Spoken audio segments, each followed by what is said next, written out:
Turabahaye mwiriwe canke mwaramutse mwebwe mukurikira ibiganiro bica kuri runo rubuga rwacu rwa YouTube Pisco Entertainment and Media.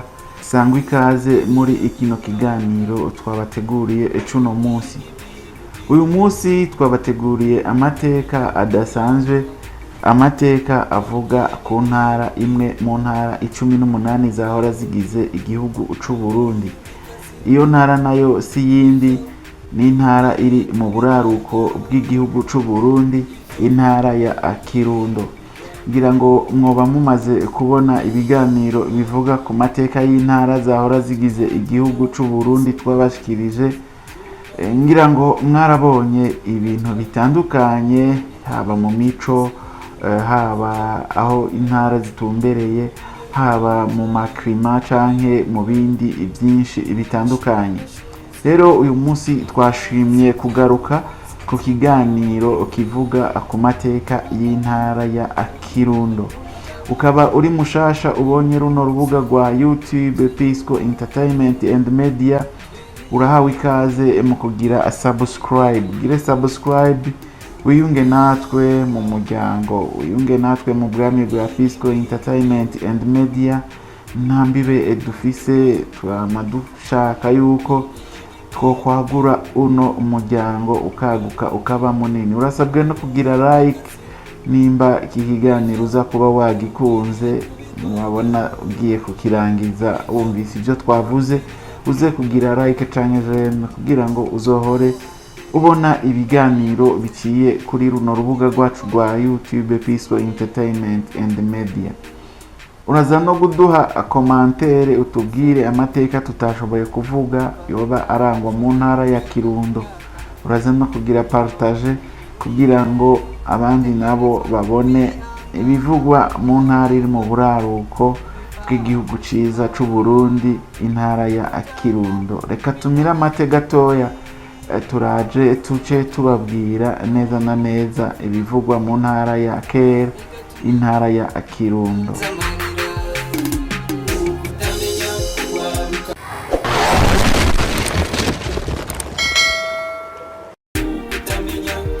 Turasubiye kubaramutsa, sangwa ikaze mw'idonido rya kino kiganiro. Ugiye kubashikiriza kino kiganiro ni psychologue, nawe yabateguriye kino kiganiro. Nkuko rero narimejeje kubivuga, uyu munsi nabateguriye amakuru avuga ku ntara ya Kirundo. Ni intara ya kera, intara ya Kirundo. Mbega murashobora kuvuga muti intara ya Kirundo yoba iherereye hehe mu gihugu c'u Burundi? Intara ya Kirundo ni intara iherereye mu buraruko bw'igihugu c'u Burundi, ni intara iboneka ku rubibe rw'u Burundi ihana n'igihugu c'u Rwanda. Niyo ntara ya nyuma mu majyaruguru y'igihugu c'u Burundi. Murabyumvise yuko intara ya Kirundo ihana urubibe n'igihugu c'u Rwanda, ihana imbibe n'izindi ntara izahe mu gihugu c'u Burundi. Mu buraruko ihana urubibe n'igihugu c'u Rwanda nkuko narimejeje kubivuga, mu manuko igahana urubibe n'intara ya Ngozi, mu burasirazuba igahana urubibe n'intara ya Muyinga. Reka tuze turabe mu mico n'akaranga naho uko vyoba abimeze. Abanyagihugu bo mu ntara ya Kirundo barakunda umuco kavukire, barakunda indirimbo z'abanyarwanda, barakunda imvyino, umwambaro wa kirazira, ibirori vy'imico gakondo nko mu bukwe no mu birori vy'igihugu. Barakunda cane imirimo y'ubutunzi hamwe n'ubworozi, bakanagira n'ubuhinga bwo kubumba. Murumva yuko mu ntara ya Kirundo hariyo aba artisana benshi, no kuvuga mwumvise n'ivyo bakunda, barakunda imvyino, bakakunda n'umwambaro wa kirazira. Umwambaro wa kirazira ngira ngo abantu benshi ntibawuzi, ariko bagiye kumenya yuko habaho umwambaro wa kirazira. Barakunda ibirori byo mu bukwe, donc ibirori vy'imico ya gakondo canke imico ya kavukire, bagakunda n'ibirori vy'igihugu. Reka rero tuve muri ivyo tuze ku kintu kiranga Kirundo, ahatari ikintu kirangwa muri Kirundo atahandi washobora kukibona.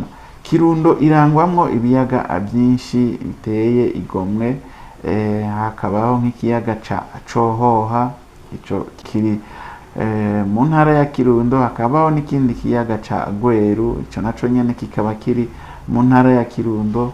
Hakaca habaho ikiyaga ca Gwihinda. Ni ukuvuga rero ikiyaga ca Gwihinda co tumenyereye ko citwa Lac Ozwazo, ikiyaga gicumbikiramwo inyoni nyinshi zitari nke z'imisozi n'amazi. Kandi Kirundo iramamara cane kubera uburimyi bw'umuceri n'ibigori. Biri muri ivyo navyo bikaba biri mu byinjiza amahera menshi mu gihugu ciza c'u Burundi. Abantu baho babanye gute? Muribaza muti mbega abantu baho babanye gute? Baba binubana canke bafitaniye umutima w'urukundo? Abantu bo muri Kirundo barangwa n'umutima mwiza, urukundo no kwishira hamwe. Ni ukuvuga abantu bo mu Kirundo barakundana ubwabo nyene, barangwa n'umutima mwiza w'urukundo, bakarangwa no gushira hamwe. Ni abantu bakira neza abashitsi, babatemberereza ku kiyaga ca Gwihinda, iyo Lac Ozwazo. Lac Ozwazo murazi yuko ari ikiyaga naco coba kiri mu biyaga vy'iratiro, kandi ukuntu bakira abashitsi barabereka ibintu byose bitandukanye, barabaha ubwisanzure. Rero abantu bo mu Kirundo n'abantu bafise umubano mwiza, n'abantu bakira abashitsi neza. Mu Kirundo ni heza, ntuzoreke kuja gutembererayo kuko urumva yuko mu ntara ya Kirundo ari ahantu heza. Reka tuve muri ivyo vy'imibano naho tuze muri politike y'igihugu. Mbega politike y'igihugu mu ntara ya Kirundo vyoba vyifashe gute? Mu ntara ya Kirundo politike yaho iravugwa neza. Kirundo yagiye iratanga abanyepolitike n'abayobozi benshi bagize uruhara mu guteza imbere igihugu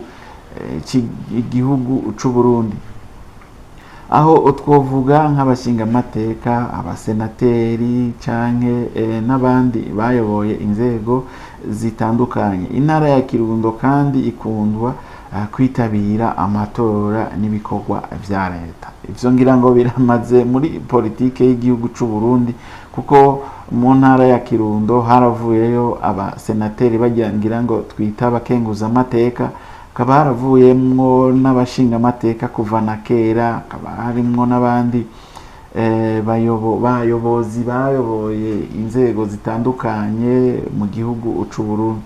Rero kandi ukaba wumva yuko intara ya Kirundo yitabira amatora, bagenda kwitorera indongozi zibarongo.